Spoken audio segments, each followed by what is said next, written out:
Welcome to the Better You Leadership Podcast. I am your host, Angela M. Odom. This is your space to grow your skills and leadership capacity.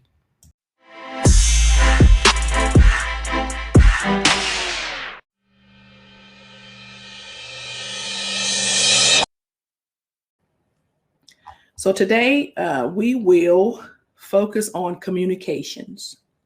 We're going to discuss communication. I'll provide you with an overview, the definition of process itself, and then what, why, and how leaders communicate. What leaders communicate, why leaders communicate, and how leaders communicate. That's what we're doing today. And so we want to start by just sharing the fact that communication is a core leadership function and is closely aligned with effective leadership.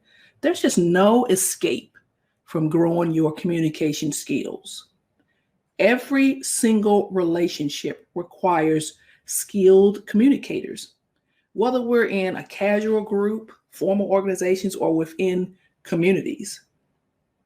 Leaders are expected, you're expected to express your ideas and share information with various audiences, whether it's your bosses, your peers, your employees, or people who are your direct reports, customers, partners, stakeholders, and influencers. You're expected to be able to express yourself and to share information. My name is Angela Odom. I am a life and leadership coach. I teach women how to grow their skills in their leadership capacity. I'm also an amazingly proud Army veteran, and I am here to share with you every single week one topic, something that's going to help you, to benefit you. So get your notebook out, your pencil, pad, pen, digital device, whatever you need to do, and go ahead and just tell us where you are joining us from as we get started. All right, Sam. Whoa, Sam, how you doing? I see you. And okay, Natona, all the way from Hawaii, I see you. It's early for you, right? And Carrie, oh my God, I know it's cold, icy cold northern Minnesota, where my car won't start. Oh my God. Okay, be safe, be safe, be safe, be safe. Well, let's get started, y'all. Let's get started with communications. Just talk about for a minute the definition, right? So what are we talking about? So communication is giving, receiving, or exchanging ideas. It could be exchanging ideas, information, signals, or even messages. We just ended Valentine's Day. You might have been exchanging winks, messages and signals. So communication is giving, receiving, or exchanging ideas, information, signals, or messages through an appropriate media, which, what does that do? That enables individuals, you and I, or either groups, to persuade, to seek information, to give information, or to express emotions. That's a large way of saying is I'm going to get I'm going to give you a message, and I'm going to receive something from you. That's what we're doing, right? That's what that is. And you got a different definition, then put it in the chat, right? Bottom line is we're giving and receiving. And sometimes it's one way. Sometimes it's one way. It might be, like if I'm watching one of these shows, these TV shows, or I'm a news junkie, then that's one way communication, right? And so where do we start with this? This is, we're going to use today, I'm going to share with you the Shannon and Weaver, I always mess that up, Weaver model. It's a model of communication. It started out being a mathematical theory. And so this guy was Claude Shannon, was actually born, I think, like 1916 or something like that. And he was a mathematician, and he was working with Bell Labs, the telephone company, right? And the bottom line, what he was doing was he was developing concepts for us to use the telephone when it was the black dial, not this fancy iPhones. And androids, all these things. So this was way back. So what he did was he broke down communication, the way humans communicate, into 6 key concepts. And I just want to stop for a second. So whenever you are discussing a topic with someone, start with the definition, like, and use your sources, where you got that from, because you just want to come and be transparent. So I'm going to talk to you briefly about the 6 key components, these concepts: sender, encoder, channel, noise, decoder, and receiver. And then a later version of this same theory added the concept of feedback, right? And so that first concept was linear, and later adding feedback made it cyclical, right? Which means you're getting feedback. It's not just one way. It's not just you talking to someone. You get some feedback, and then, it is almost a conversation. So let's go quickly into the process itself. Let's go into the process of communication itself. And I told you to get some notes, right? Make sure you have your binder or something, or your nice phone or something, so you can take some notes. You want to be clear. Remember, I don't know about you, but I think I might have been in elementary school, or maybe, I don't know if it was, we used to call it junior high, not middle school. But, your teacher would have one person on one end to start a message, and then it would go through, 6 or 7 other children. And by the time it came to the end of that message, it was totally different, right? So you start on one end and you go through, and you might have been saying, Angela has on a red blouse. You start it there. And then as it goes over, and the message is communicated from person to person. At the end, the last person might say something like, there was a purple duck walking across the yard. You remember that, right? Or is that just me? Was it? Okay. Hi, I'm getting ready to retire. Woohoo. Hey, Mary Lou. Oh, Mary Lou and I, Mary Lou Hall and I served together in the Army. I am so proud of you. This is beautiful. So you know definitely about communication. So we'll go back to the communication process. So sender, that's the person who is delivering a message to the recipient, right? Then encoder, that's number 2, the transmitter. So this refers to the information that the sender is relaying. I just told you, about the scenario with the kids starting at one end, and each one of the kids would transmit the message. So that's what we're relaying. Then a channel of communication, like this is the transmission or method of delivering the message, right? And then the noise. So noise could be just that noise. It could literally be noise in the background. It could be something that's, if you're sending that message, and right now you probably have to have your mask on, but if you're sending that message, that would be noise, the muffled sound. And then it is decoding. This is the interpretation of the message. Decoding is performed by the receiver, right? So that second person that the message is provided to, they are decoding. Then, of course, the receiver, and then, of course, feedback, right? And so really quickly, just for that process, I am clearly interested in knowing if you all played that same game as I did when I was a little girl, right?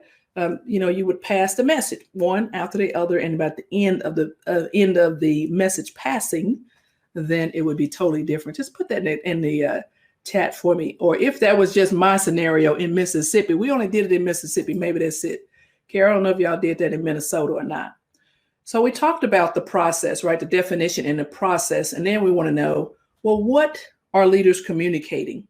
Leaders are communicating vision, strategy, and goals. Vision, strategy, and goals. And then why? Why are leaders communicating? We're communicating to gain organizational effectiveness. That's what we're doing, right? So we're inspiring others. We're building connections between people and creating alignment throughout the organization. That's what we're doing. That's what we're doing. And then how do we communicate? how do we communicate? So in your in the chat, just go ahead and tell me, like, how do you communicate? I'm just going to take from an article I read, an online Harvard Business School article titled "Essential Communication Skills for Leaders." This was a 2019 article. I think it's still applicable, and I wanted to share with you the few things they listed as essential, right? And so one is the ability to adapt your communication style, active listening, transparency, clarity, ability to ask open-ended questions. I'm going to give you a tool for that, a technique. And then empathy, open body language, and receiving and implementing feedback. So number one, the ability to adapt your communication style. The very first thing you have to do is you have to be able to understand your own leadership style, right? That way you're able to understand how you're interacting with folks and then how they're perceiving you. So that's two different things. You're interacting with people, then how do you actually you're perceived? And you want to know how you show up in other people's eyes. For example, if you are a laissez-faire leader, if that's your leadership style, then you likely have an expectation for others to manage themselves, right? And you want them to be invested in completing tasks because you're kind of hands off. And this works best when, people have experience, they're technical experts, and of course they are invested in completing tasks on their own or within their own group. If they've been working together for a long period of time, this would most likely work, right? However, it's not going to work for everyone. It might not go over well with everyone. So every employee has different motivations. So you want to tailor your communication to influence others and then reach organizational goals. So that's just one example. So you want to have the ability to adapt your leadership styles. And so what are we talking about at this phase, right? We're talking about how leaders communicate. And so what I just said to you, I want to go right back to that. First, understand your own leadership style, and then be able to adapt to the people who are perceiving you one way or the other. You want to be very aware of how you are showing up so that you may be able to get some results, right? And I'm going to just back up right here because, okay, Sam. Sam says he's going back to the game, the technique of sharing information, passing information from person to person to person. And then going back here to Carrie says she remembered, but not sure it was in childhood as much as, a corporate setting. Okay, might have been a team building activity. And then Mary Lou says writing, listening, and responding, chatting, showing up. Yeah, definitely. Hey, Mo, I see you. So let's stay focused here on how leaders communicate. We're just talking about the ability to adapt your communication style. Now let's go to active listening. If you're talking to somebody and they're on their phone and they're not even looking up at you, and that is whether they have their mask on or not, right? We're in this global pandemic, but now we do a whole bunch of things, a lot of interacting virtually. And so it's the same. You want people to feel like they are heard. So the thing, effective leaders know when you need to talk, when you need to shut your big old mouth, right? Which is more important because you need to listen. You need to listen more than you talk. That's Angie Odom's number one. Listen more than you talk, right? That's what I've learned. That's my number one lesson after I got out of the military. So you want to show people that you actually value their opinions, their ideas, and their feedback. And you want to know when it's appropriate to share. You want to be able to actively engage in a conversation. You're posing questions, you're inviting them to elaborate, and then you yourself are taking notes. Like, hold up, wait a minute, what did you just say? Let me get something to write with. I want to take that down, right?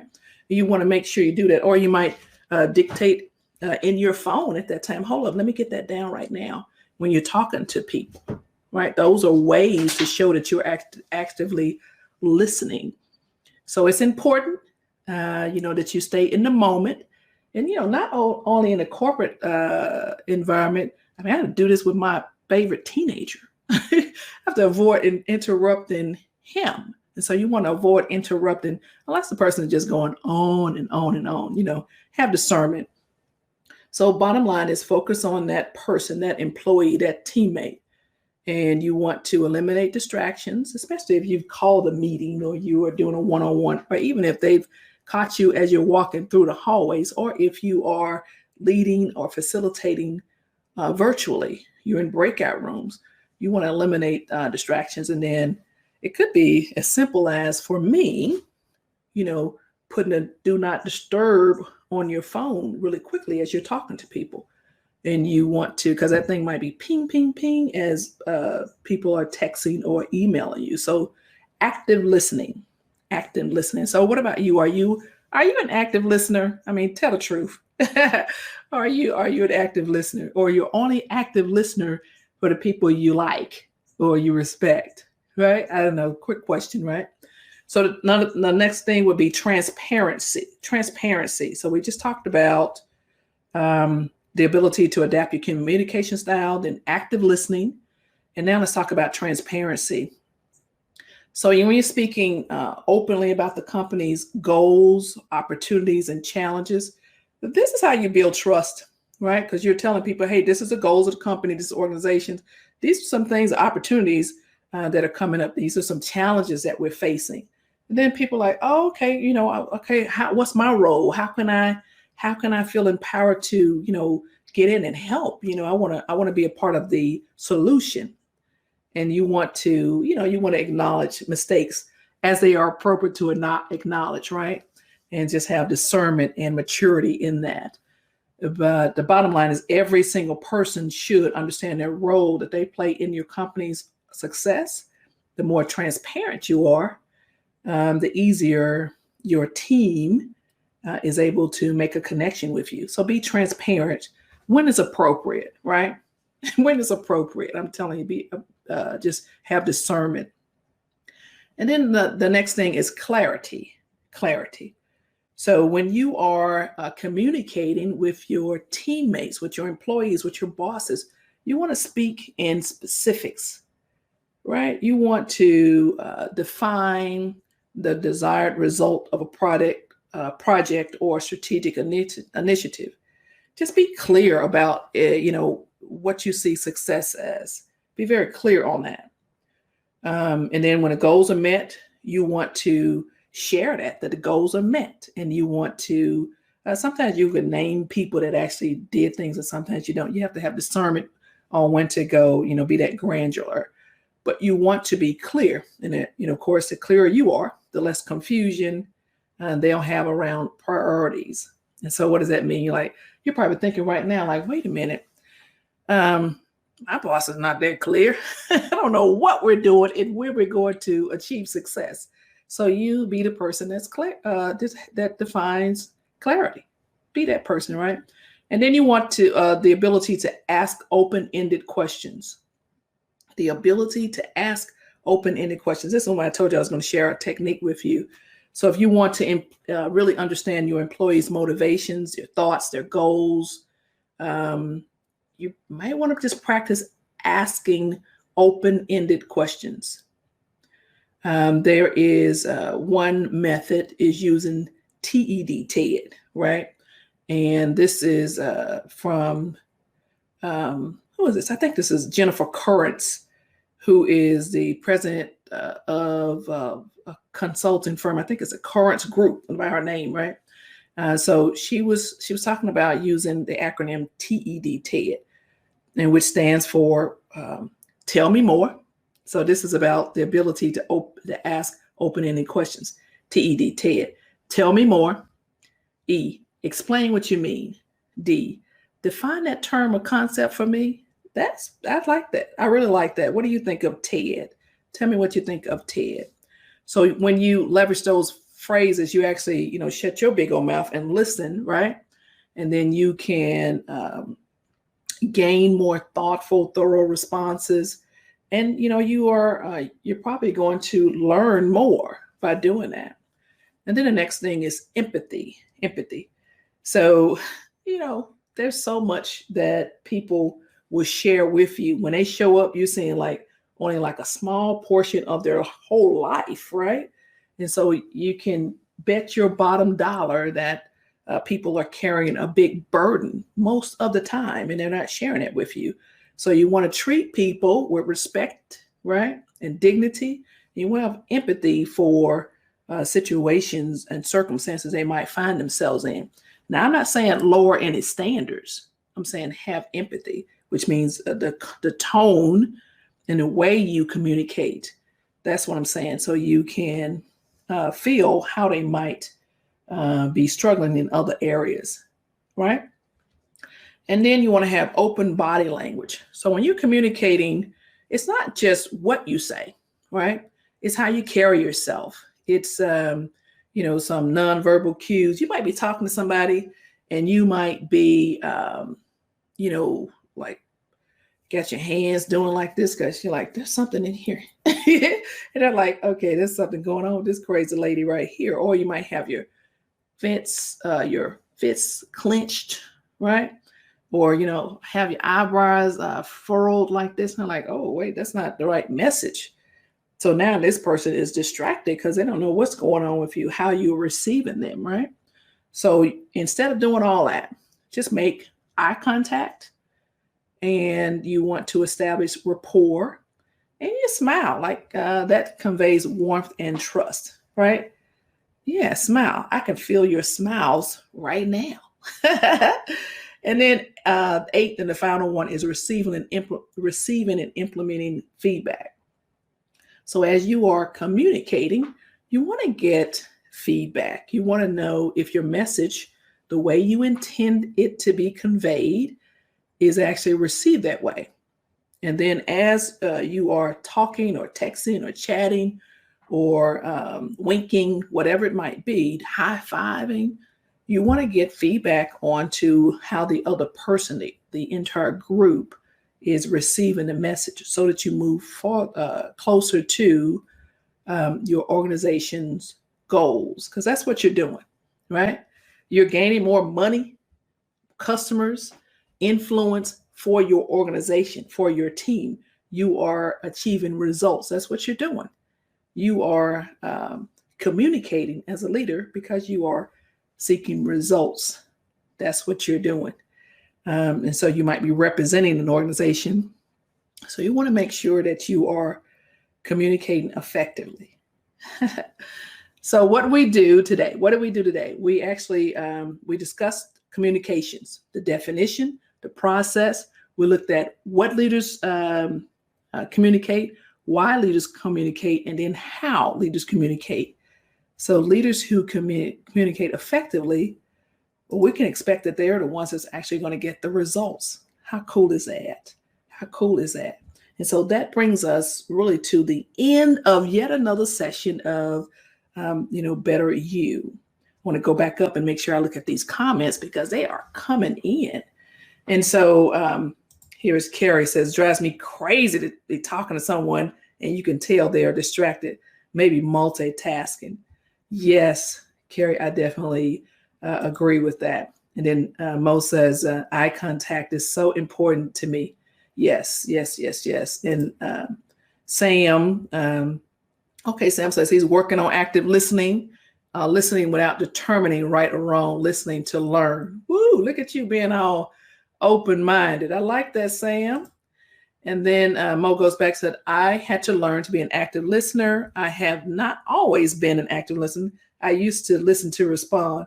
That's right. What she say? What he say? No, I know. And so you are not alone in that, Mo, and it is okay. Mary Lou says such an important topic. And then easy to think you are good at it, but are we really? I'm saying, right? Have to work on it, definitely. Okay, so that's where we are at the end of our topic on communication. And so I've shared all this with you, and I already know that you knew this, right? I just put it in a package and delivered it to you, right? And so now, what do you need to do? I told you to get your notes out. And so wherever you see some gaps, then that's where you go and grow your leadership, your communication skills, right? You could do various things. Get yourself a mentor, talk to someone directly. You can look at how you are perceived, might want to do some reading. You could actually just practice, right? Write it down, go and figure, okay, let me focus on being present when I am talking to people. That would be a big one right there. And then, oh, by the way, your tone and understanding whether or not you are, that your message is actually being received. Just ask some follow-up questions. I like that whole TED technique that I provided to you. So try that. So that's what you do next. You're like, well, what happens next? That was really good. That's what you do next. And then, oh, by the way, I want to invite you to attend the next round of our women's 3-hour leadership intensive. It's on March 13th. It's from 10 a.m. Eastern time to 1 p.m. Eastern time. And so you just go to angelaodom.com and sign up. It's just that simple, right? We'll see you then. And until the next time, of course, again, my name is Angela Odom. I'm a life and leadership coach, founder of the Better You Project brand. I teach women how to build their skills and their leadership capacity. And I'm also a very proud Army veteran. And so with that said, my name is Angela, and I am always, always rooting for you. You all have a magnificent day. And go out and let's see how you are effectively communicating today. Take care.